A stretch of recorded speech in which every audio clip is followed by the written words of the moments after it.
ओम श्री साईनाथाय नमः।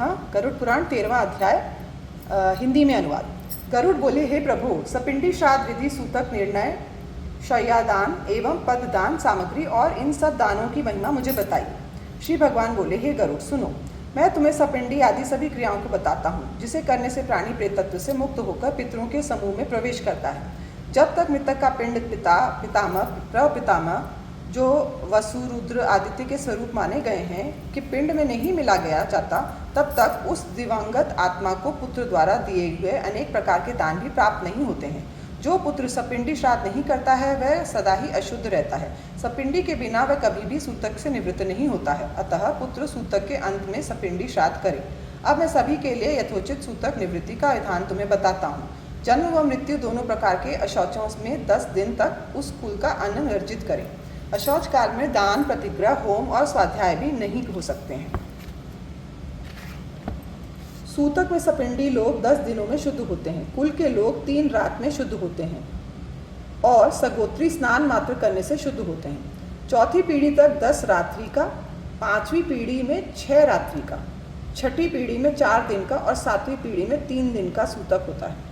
8वीं पीढ़ी में 1 दिन का और 9वीं पीढ़ी में दोपहर तक का और 10वीं पीढ़ी में केवल स्नान करने मात्र से ही मृत्यु व जन्म सूतक से निवृत्त हो जाती है।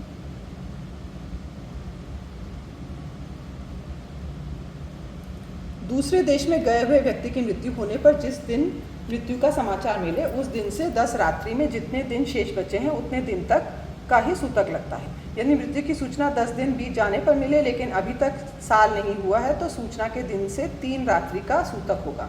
1 वर्ष बीत जाने पर यदि सूचना मिलती है तो स्नान मात्र से शुद्धि हो जाती है। किसी को पहले से ही सूतक है, तब दूसरा सूतक हो जाने पर पहले सूतक से ही दूसरे सूतक को भी निवृत्त किया जाता है। वागदान होने पर दोनों पक्षों में 3 दिन का सूतक लगता है। विवाह होने के पश्चात पति पक्ष को सूतक लगता है। शिशु के दांत निकलने से पहले मृत्यु हो तो स्नान मात्र से शुद्धि हो जाती है। मुंडन, चूड़ा, कर्म के बाद 1 रात्रि तक यज्ञोपवीत व विवाह से पूर्व तक 3 रात्रि का और यज्ञोपवीत के बाद मृत्यु के 10 रात्रि का सूतक होता है। सुरंग, अज्ञात स्थल, अग्नि आदि से मरण होने पर तथा दूर देश में मरण होने पर स्नान करके धुले वस्त्र पहनने मात्र से तत्काल शुद्धि हो जाती है। अपरिपक्व गर्भ के रूप में गर्भपात से मरे हुए जीव और गर्भाशय से निकलते ही मरते हुए शिशु का शवदाह कर्म भी नहीं होता है, अशौच भी नहीं होता है और स्नान, उदकदान आदि क्रिया भी नहीं होती है। शिल्पी, कारीगर, चिकित्सक, नौकरी पेशा वाले, शासक और नित्य धर्म ग्रंथों का अध्ययन अध्यापन करने वाले एवं पुरोहित, ये सभी अशौच होने पर यथोचित रूप से स्नान करके तत्काल शुद्ध होने वाले बताए गए हैं।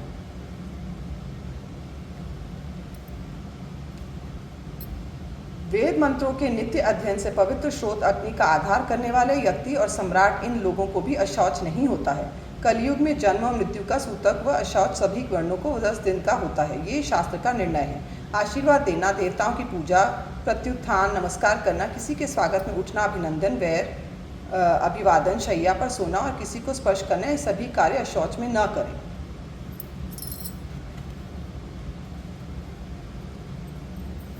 संध्या, दान, जप, हवन, वेद शास्त्रों का पाठ, पितरों का तर्पण, आचार्य भोजन तथा व्रत, ये सभी मृत का शौच मृत्यु के सूतक में न करें।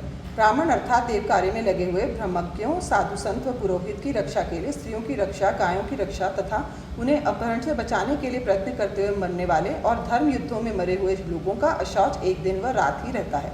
संकल्प व्रत को करने वाले, मंत्रों से पवित्र, अग्निहोत्री, ब्रह्मज्ञानी, ब्रह्मनिष्ठ, गृहस्थी, सन्यासी तथा राजा को सूतक नहीं होता है। जो मनुष्य शुभ कार्यों में लगे हैं तथा विप्रों के प्रति अच्छा काम करते हैं और अनाथ प्रेत का दाहादि संस्कार करते हैं, ऐसे श्रेष्ठ मनुष्य अशुद्ध नहीं होते हैं।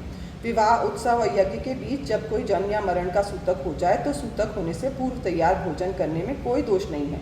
ये मनु ने कहा है। सूतक वाले घर से अज्ञानतावश कोई अन्न आदि दान में लेता है तो वह दोष का भागी नहीं होता है, किंतु सूतक बता देने पर दान लेने तथा देने वाले दोनों को दोष का भागी माना जाएगा। जो सूतक को छिपाकर पुरोहित को अन्नदान देता है और सूतक का संज्ञान होने पर भी पुरोहित दान ले लेता है, तब वे दोनों ही दोष के भागी होते हैं। अतः सूतक की शुद्धि के लिए पिता का पिंडन करें। इससे मृतक पितृलोक के पितरों में सम्मिलित हो जाता है। 12वें दिन, तीसरे पक्ष, 45 दिन, 6ठे महीने या फिर 1 वर्ष में सपिंडी श्राद्ध करें, ऐसा तत्वदर्शी मुनीश्वरों ने कहा है। हे गरुड़, मैंने धर्मशास्त्र के अनुसार चारों वर्णों का 12वें दिन सपिंडन श्राद्ध करने के लिए कहा है। कलयुग में धर्म की अनित्यता और पुरुषों की आयु कम होने तथा शरीर स्थिर न होने में 12वें दिन सपिंडी श्राद्ध करना उचित है। यज्ञोपवीत उत्सव, व्रत का उद्यापन, विवाह आदि गृहस्थी की मृत्यु होने पर भी ये सब नहीं होते हैं।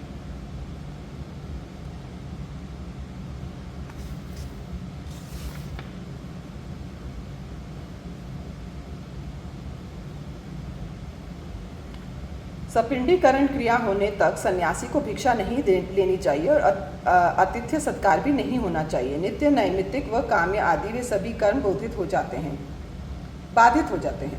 कर्म के लोभ से दोष लगता है, इसलिए 12वें दिन साग्निक अग्नि में या निराग्निक अग्नि रहित सपिंडन करें।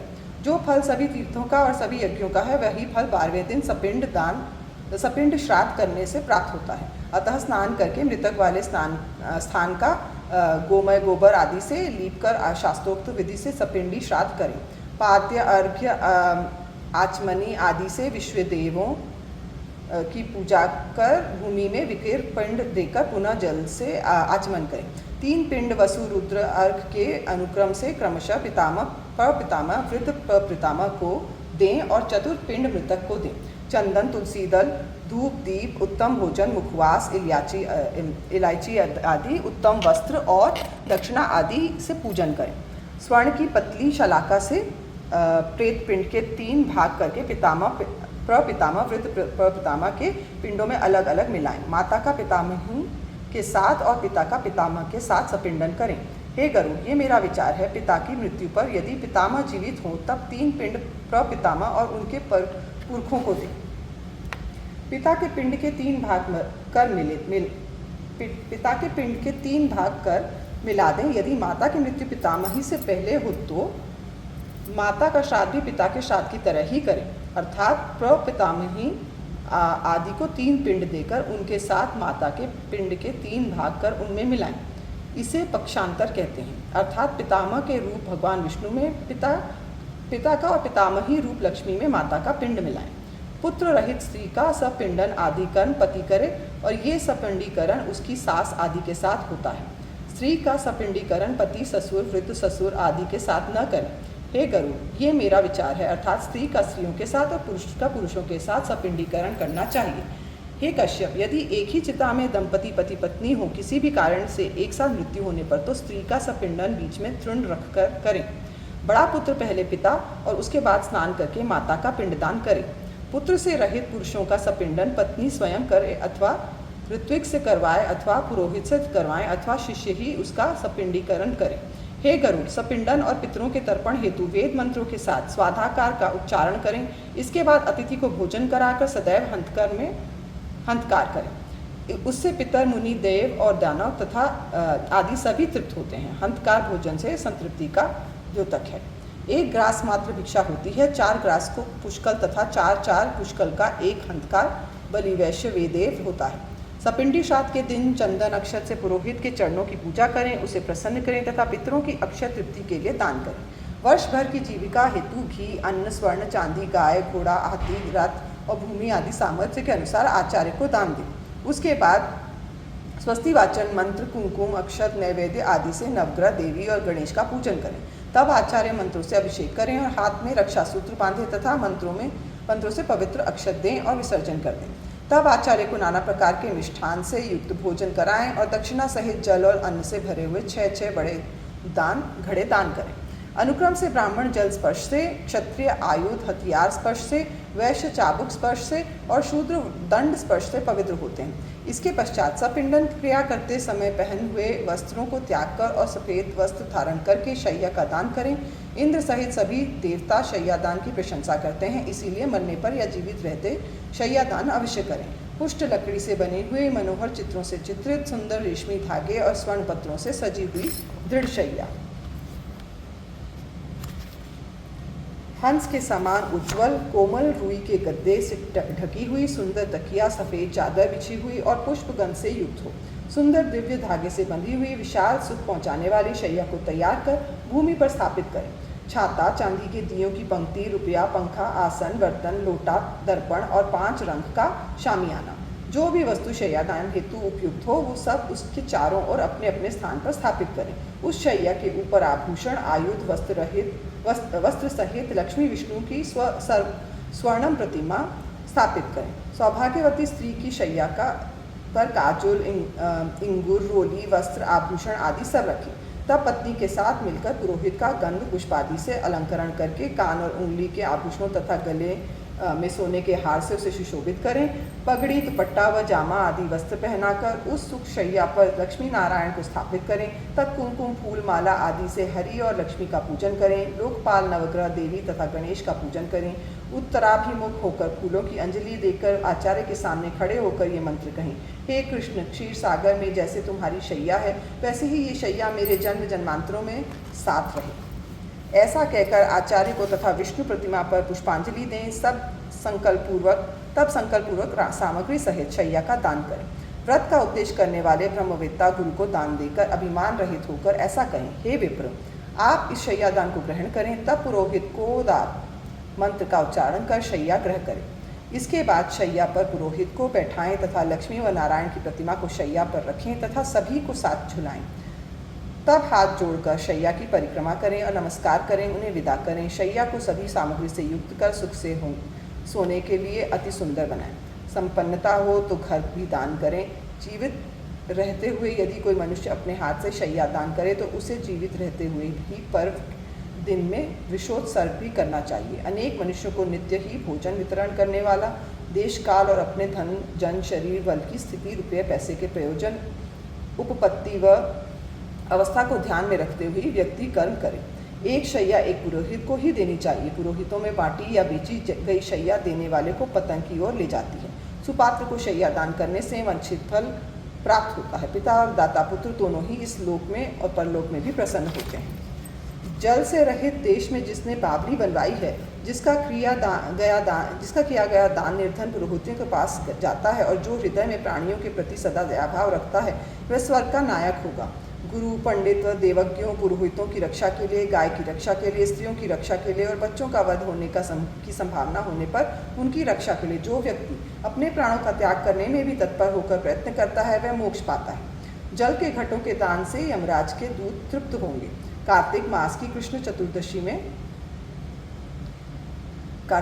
कृष्ण चतुर्दशी में दीपवान करना भी सुखदायी होता है। जो मनुष्य ग्रास मात्र अन्न का भी नित्यदान करता है, वह 4 चामरों से युक्त दिव्य विमान से स्वर्ग जाता है। इस जन्म में भूतकाल से, वर्तमान काल से और भविष्य काल से संबंध हो जो पाप हैं और पूर्व तीनों जन्मों में कमाया गया जो पाप है, उन सब पापों को भी मनुष्य विप्र कन्या का उपनयन करके धो लेता है। छाता, जूता, वस्त्र, अंगूठी, कमंडल, आसन और पंचपात्र, इन 7 वस्तुओं को पद कहा गया है।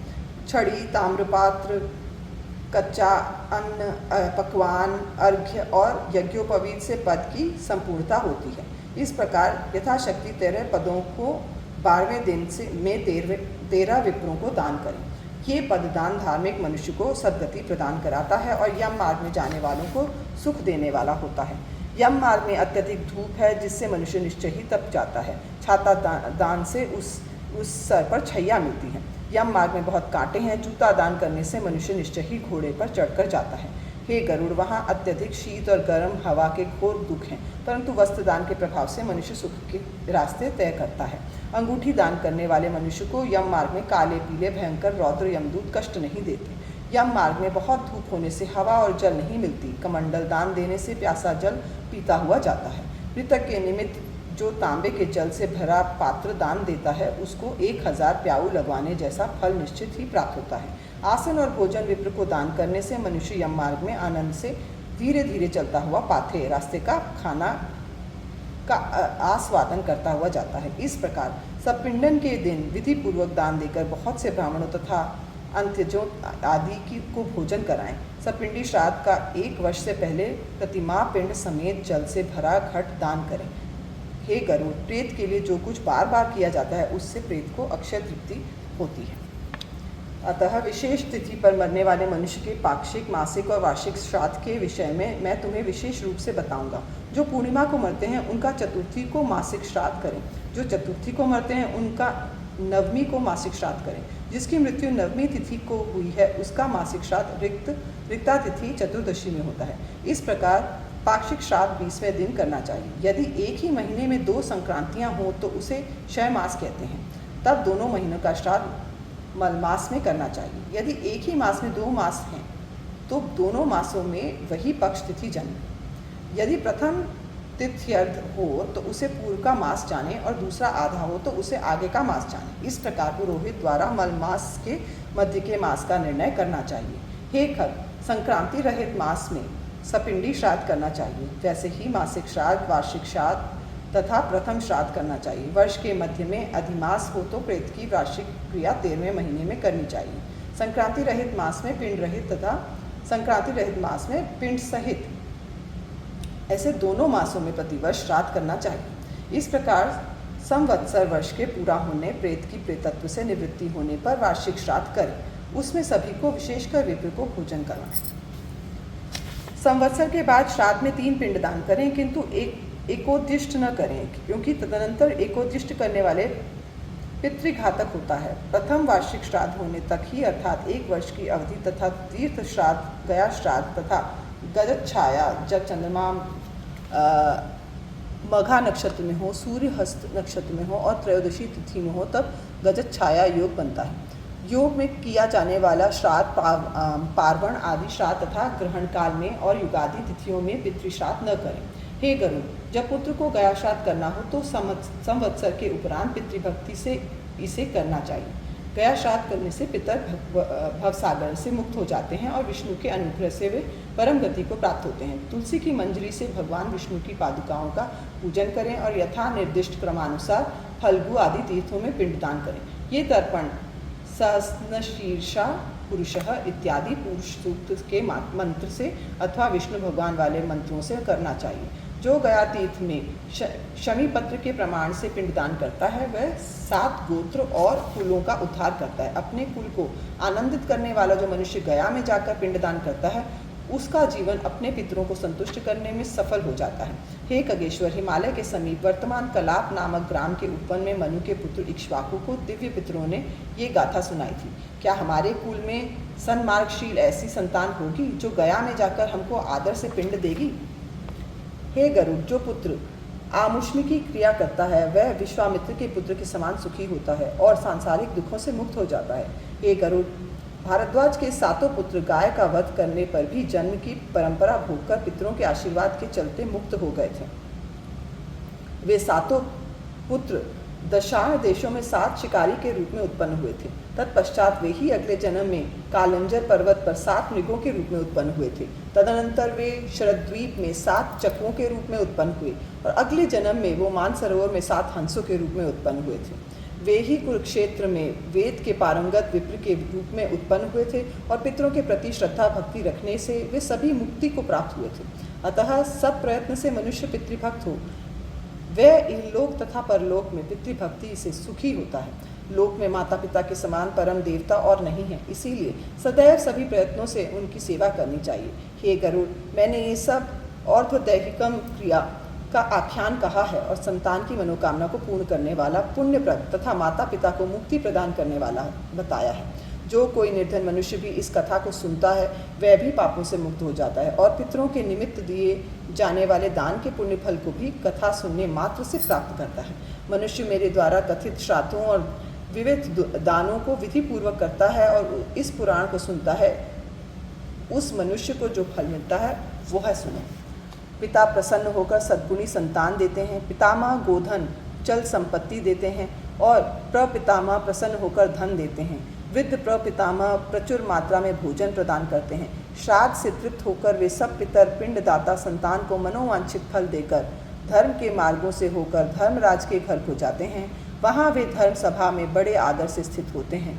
सूत जी कहते हैं, इस प्रकार भगवान विष्णु द्वारा बताए हुए और दैहिक संबंधी दान आदि के महात्म्य को सुनकर गरुड़ बहुत प्रसन्न हुए। अनादिनधनो देवः शंखचक्र गदाधर अक्षयः पुंडरीकाक्ष प्रेत मोक्ष प्रदो भव। गरुड़ पुराण सारोद्धार हिंदी टीका का 13वां अध्याय समाप्त हुआ।